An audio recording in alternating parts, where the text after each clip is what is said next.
in total buybacks since July 2025, roughly 8 months. That's removed 30% of circulating supply.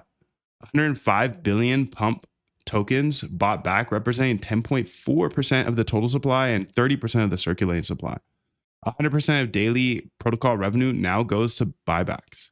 Let's go open that up because we need to dive deeper into that. Daily buybacks averaging 1.525 as of February 2026. The math going forward at 1.25 million in buybacks and a current market cap of 1 billion, Pump Fund is buying back roughly 3.6% of its market cap every month. That's 44% per year at current rates. At this pace, over the next 12 months, they buy back another 456 million in tokens. That's roughly 25% of the current fully diluted value being absorbed in a single year at the floor revenue. Floor revenue. How this changes the effective FDV. Right now, 1 trillion total supply, 1.8 fully diluted value, but 105 billion tokens are already bought back and locked. If you back those out, the effective circulating FDV is closer to 1.5 to 1.6. In 12 months at current pace, another 200 billion tokens get pulled. You're looking at an effective float that keeps shrinking while the revenue floor holds. The revenue buyback ratio is the key number. Buybacks have tracked 99.5 to 100.5 of the daily revenue. It's nearly 1-to-1. Every dollar the platform earns goes right into token absorption. No other protocol in crypto runs this aggressively. The comparison that matters. Hyperliquid does the same thing, 97 to 99% of revenue to buybacks. But at 36.5 fully diluted on 696 annualized revenue, Pump Fund does it at 1.8 FDV on 468 annualized. Hyperliquid's buyback yield is 1.9% of FDV, while Pump Fund's is 25%.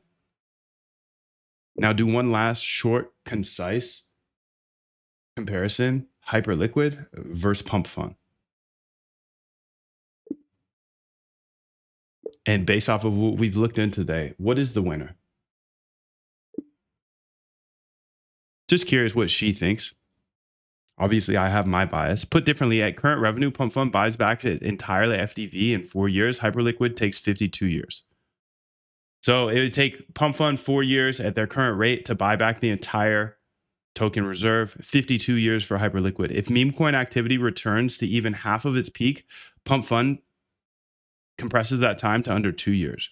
The July 2026 risk, a major unlock, is scheduled for July 2026, 1 year post ICO. That's the event to watch. Between now and then, buybacks will have absorbed another 450 million in tokens, which creates a cushion, but the unlock will test whether the buyback wall can absorb new supply hitting the market. Bottom line, at bear market revenue levels, the protocol is eating its own float at a rate almost no one in crypto can match.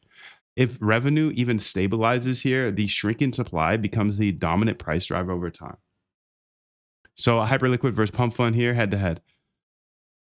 Fully diluted value, 36 billion versus 1.8 billion. Year one revenue, 844 versus 321. Year two, 664. They're both declining, so this isn't fair. But current annualized revenue, this is more like it. So current annualized revenue is taking last month's revenue and multiplying it by 12.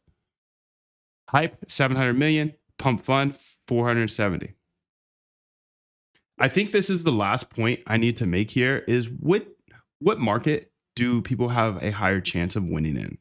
You know, us quants can get off with trading bots on Hyperliquid, but I'm speaking hand traders.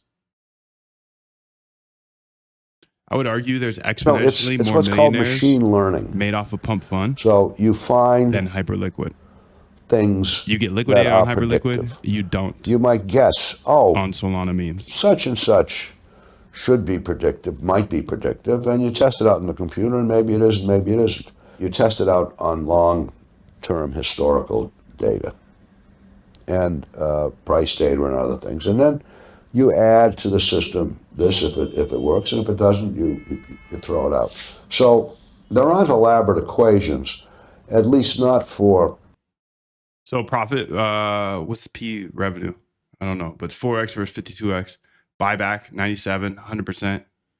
Buyback yield 1.9 versus 25%. Years to buy back the entire FDV, 4 years for pump, 52 for hype. Revenue trend down from peak, down 56%, down 80% from peak. So hype is more stable in the bear market.